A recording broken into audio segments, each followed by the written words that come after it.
Hi, I'm James. And I'm Antony. And this is Words and Numbers.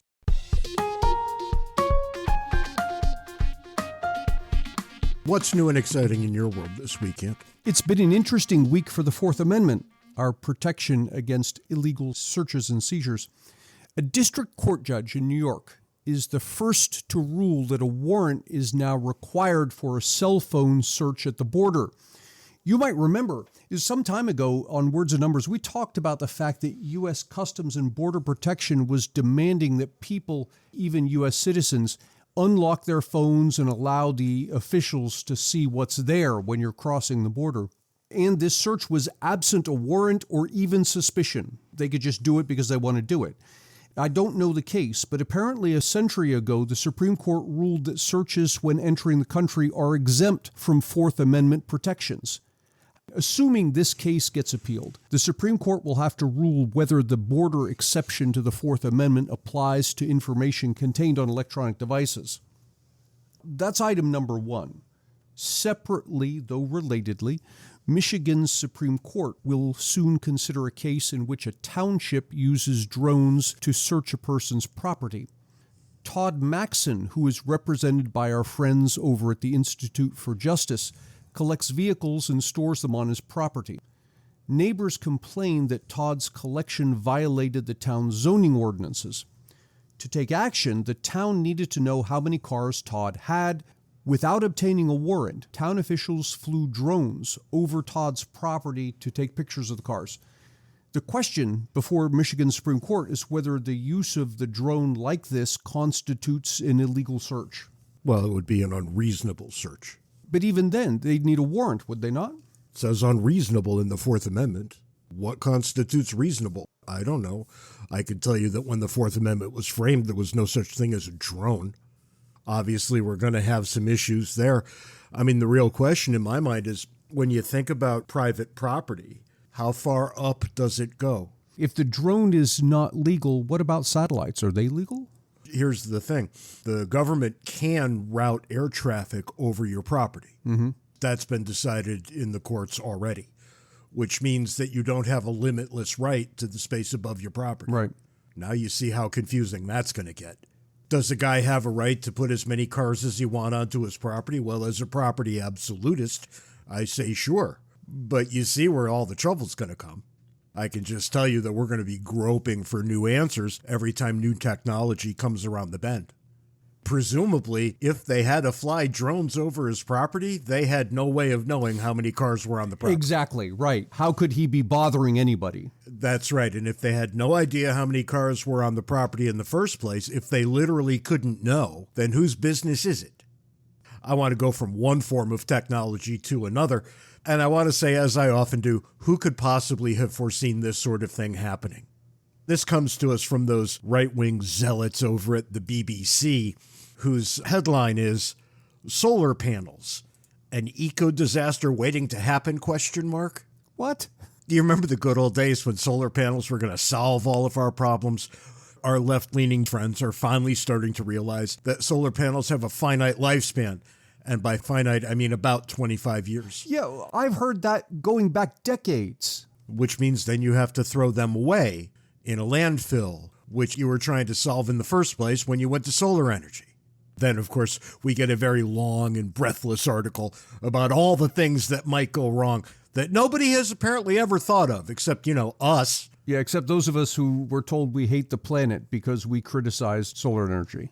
I heard, and you would know this better than I, that solar cells, particularly out in the desert, require a tremendous amount of water to keep them clean.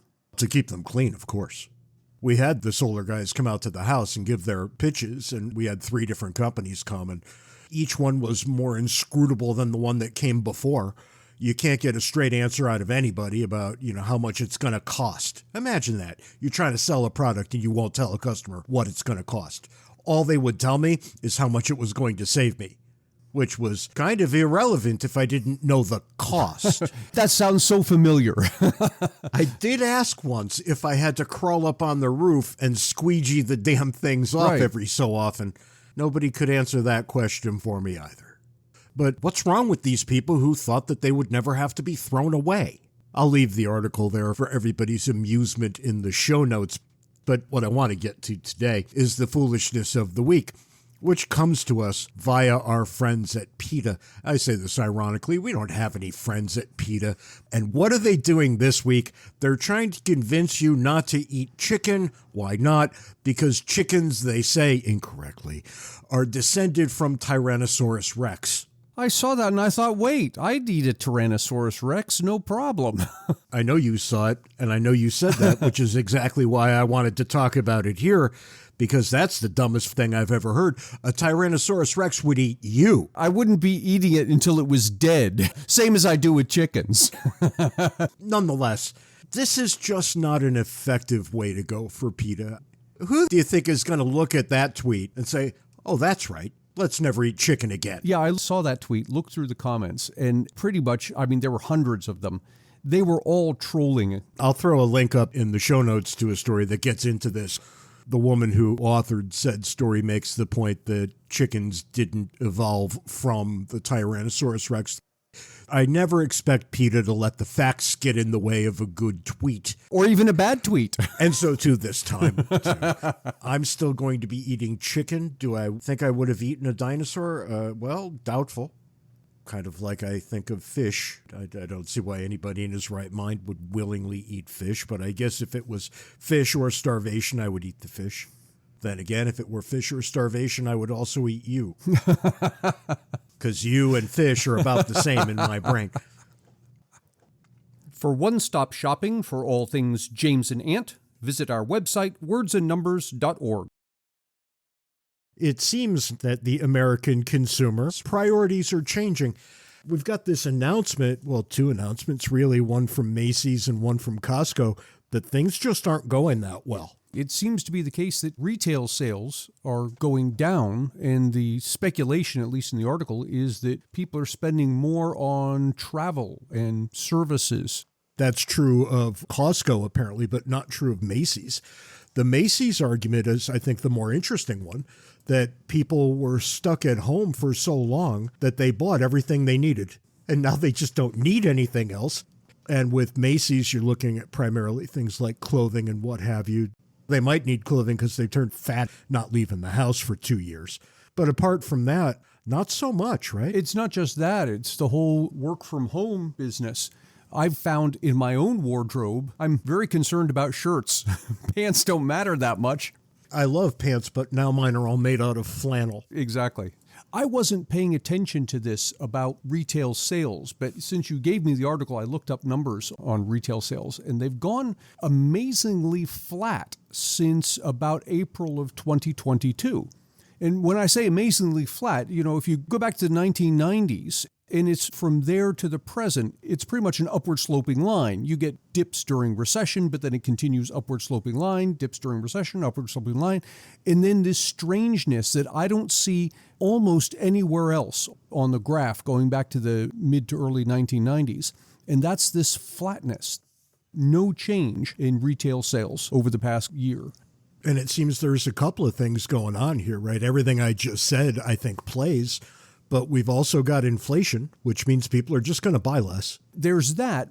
There's also, though, I think your original hypothesis is at least consistent with the data, because this upward trend of retail sales I was describing going back to the 1990s, something weird happens as well during COVID, and that is that upward slope gets magnified. So there's this tremendous increase in retail sales from August of 2020 up until April of 2022. And all of that's consistent with what you're describing. We spent a lot of time buying stuff, and now we just don't need to buy anything. I look around the house and I wonder what else I could possibly need. But I also look around the grocery store and know that I don't need ribeyes and filet mignon and things like this. And this is one of the things that's happening, right? People are walking away from expensive cuts of beef to less expensive cuts of pork and chicken. And if that's happening, right, if they're substituting goods at that level, they're substituting goods at every level. Yeah, and there's an interesting phenomenon there.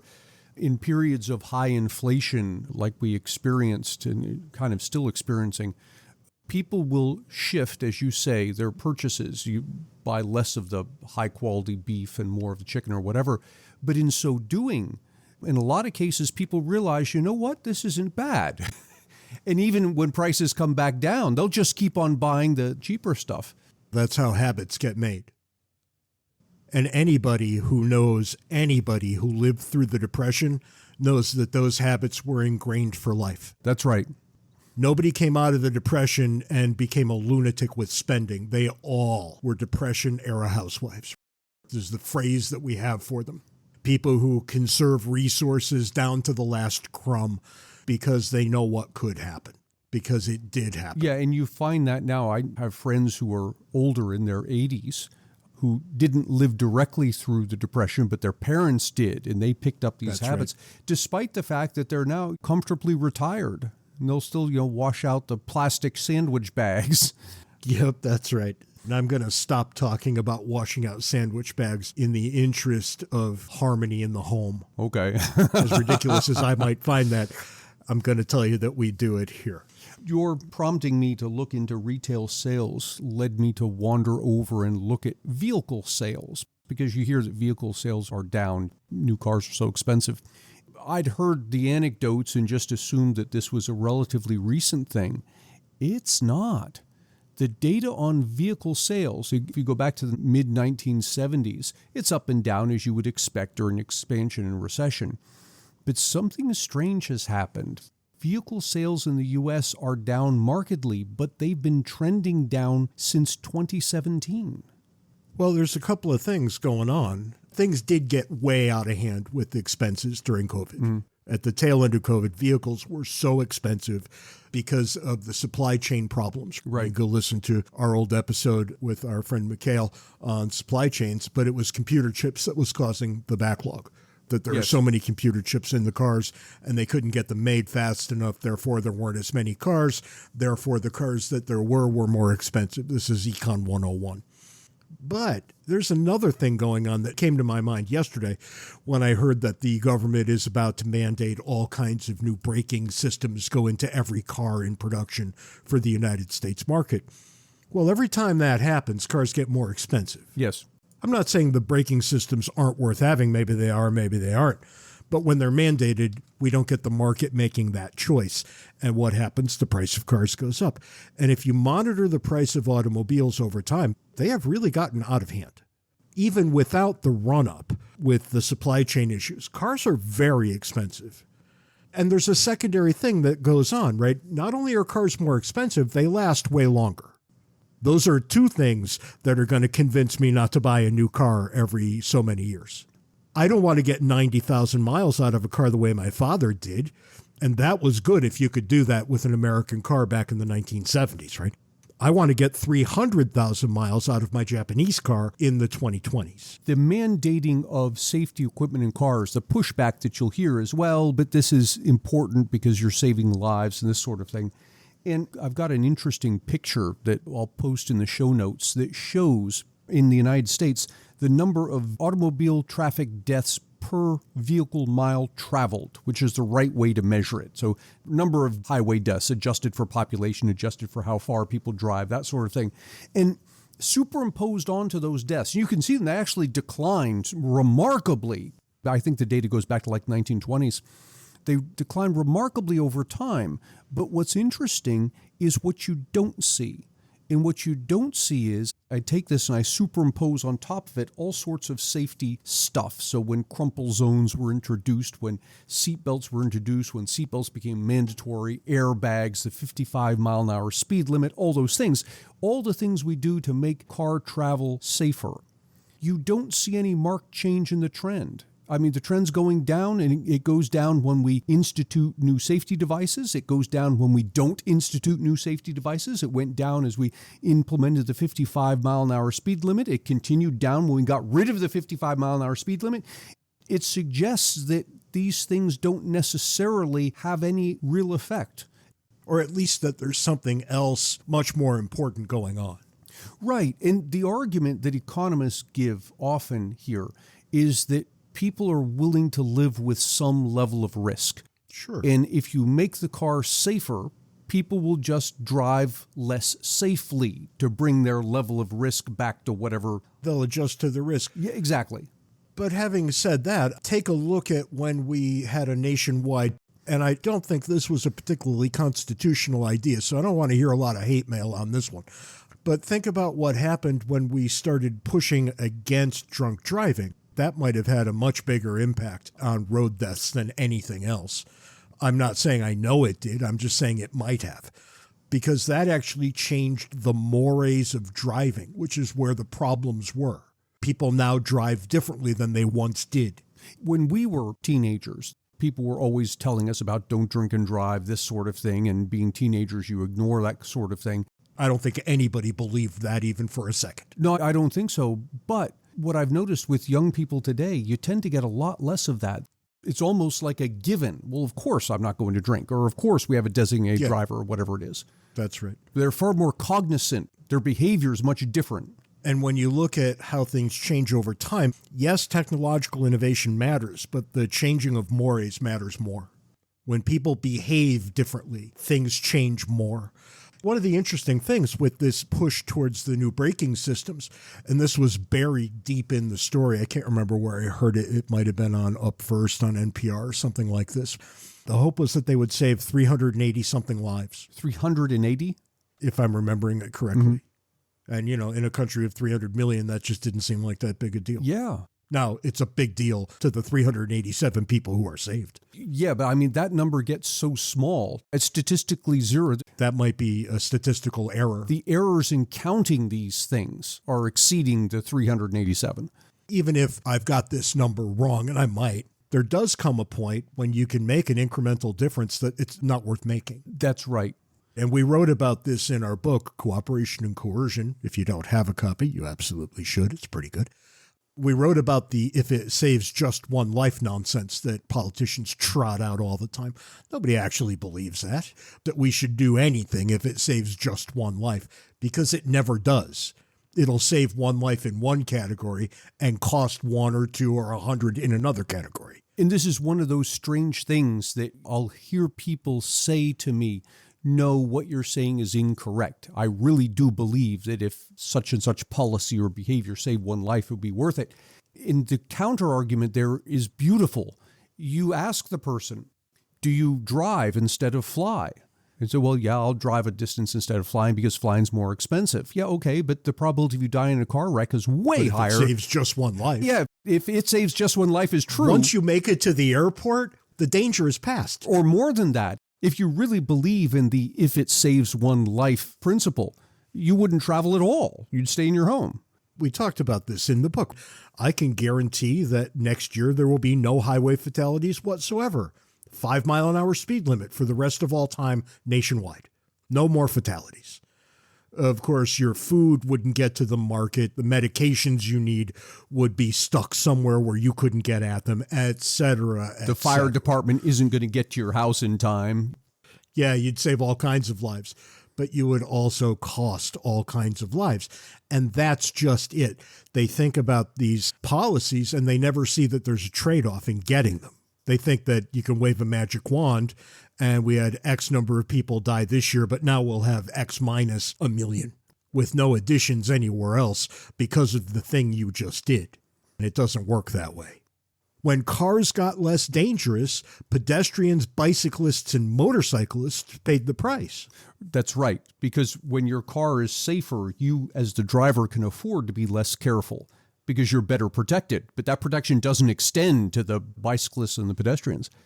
I've been saying this more and more recently when people ask me about economics. I say the major difference between an economist and a non-economist is the economist takes trade-offs seriously.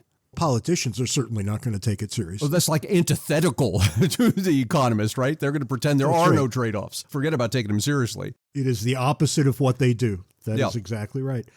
But we've gotten pretty far afield from the economy here. Well, let me quote some other interesting numbers to you. So we talked about retail sales flattening out, being flat since April of 2022, but spending post-COVID having gone up dramatically at a much faster rate than usual. So that's all consistent with your statement of people bought a bunch of things during the COVID lockdowns and now we generally don't need to buy as much anymore. We adjusted to inflation or whatever it is. That's on the spending side. Let's take a look at the savings side, and something interesting is going on there. total savings, so this is not per capita, total saving in the United States, rising moderately over time since the data I have go back to 1960, until you hit COVID and the lockdown, and savings jump, as you can imagine, dramatically because we're sitting at home and we're getting those nice checks from the government. As the lockdowns ease, savings rate drops. So that drop in the savings rate coinciding with the increase in the spending, that all makes sense. But now here's the part that kind of disturbs me a little bit. As of right now, total savings, think of it as how much people save on a monthly basis. Total savings in the economy today are about where they were in 2010, 2011. And that's despite the fact that we have far more people today than we did in 2010, 2011. And despite the fact that that's worthless inflated currency. Yes, and that's not adjusting for inflation. So yes. So there's at least a 10% hit that way too. Yep. The actual purchasing power that's being saved is markedly less. Well, that's discomforting. Well, I think what's going on here, and we talk about spending, you talk about saving, you talk about the inflation, you mentioned the supply chain issues. I submit that what's going on here is we're feeling the echo of that COVID lockdown. And we said this at the time, you cannot just shut down large swaths of the economy and expect to turn them back on again, like flipping a light switch. This was a major shock. As if nothing had It's ever going to happened. reverberate. Right? Given what I observed from the 2008 crisis, my guess is it's going to be 10 years before things are back to normal.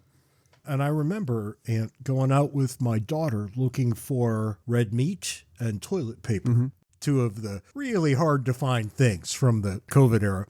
And as we're going from store to store, I was getting more and more agitated, as you can imagine. And I remember turning to my daughter and saying, "You'll talk to young people about this the way my grandparents talked about living through the Depression." Yes. That this is going to be so bizarre to people who didn't live through it that you'll almost not be able to explain it. A country that had a fully functional economy just decided one day not to. I was going through my Facebook memories today. There was something there about then Governor of Arizona, Doug Ducey, declaring that we couldn't go outside anymore. I couldn't wait to repost it because I said at the time how wrong it was, and everybody called me a murderer and things like this. And now we all look back on it and we know that that was not the right thing to do. And yet here we are. And I said, this is what politicians do. And you can bet that next time, no matter what next time is, they're going to do this again. They grab all the power they can grab and they exercise it as hard as they are able. They have to be seen to be doing something. And if the something is actually harmful, that kind of doesn't matter so long as the harm doesn't become apparent until much later. Or even better, if it's ambiguous so we can blame it on something else. Imagine how bad it would have been had we not done what we did. And we've got what I would still call pretty significant, if not massive, inflation. We've got spending patterns that are all over the map. You can't bet on anything anymore. You might be right. It might be 10 years before we know what's going on again. I wonder how future politicians will rewrite history here. I point as example back to the Great Depression. Even today, in many high schools, you're taught it was the massive government spending of World War II that got us out of the Great Depression. That's patently false. I was taught that in high school, and then I was taught that in college. And pretty much everybody except the economists buy that story. I wonder what story they'll be telling about COVID. There was this miracle, and somehow the government cracked down and kept us all indoors, and all of our lives were saved. And those stimulus checks, that's what brought us through the great lockdown. We're all going to forget about $3 trillion deficits. By the way, the inflation you're feeling right now, guess where that came from? Might have something to do with that. If only two guys could have predicted this the day those things were announced. You might recall saying, gee, I bet we're going to get massive inflation. I don't see a way that this ends anytime soon. Your 10 years out prediction might have been flippant, but it might also end up being correct. If you look at the numbers, it was about 2018 before things got back to normal. I mean, technically we're back into expansion by 2012, but things weren't really back to normal, pre-2008 normal, until about 2018. And the one thing I really want people to take away is that politicians caused both of those things. Right. If you start blaming them and holding them accountable and refusing to give them power over your lives, well, maybe you'd get different answers. And there's another story here, which is the power of markets. We've got an incredibly complex economy. Despite the fact that politicians shut down huge swaths of it, generally speaking, things went well. There wasn't mass starvation. There weren't blackouts. There were toilet paper shortages. It was better than could have been expected. And that we have markets to thank for. I think that's right. And what markets are is human ingenuity finding a way. That is absolutely correct. Human ingenuity finding a way. And that's all the time we've got this week on Words and Numbers. Until next time, be sure to follow us on Twitter. Handles are in the show notes. Join Words and Numbers Backstage, the Facebook group where the conversation continues. And send us email, wordsandnumberspodcast@gmail.com. Until next week, try to be nice to one person who doesn't deserve it. Just one. And who knows, it may turn into a trend. Give it a shot. You might feel good about yourself. You could say you tried. You tried, that's right. Till next week, can't take it easy. See you next week, James.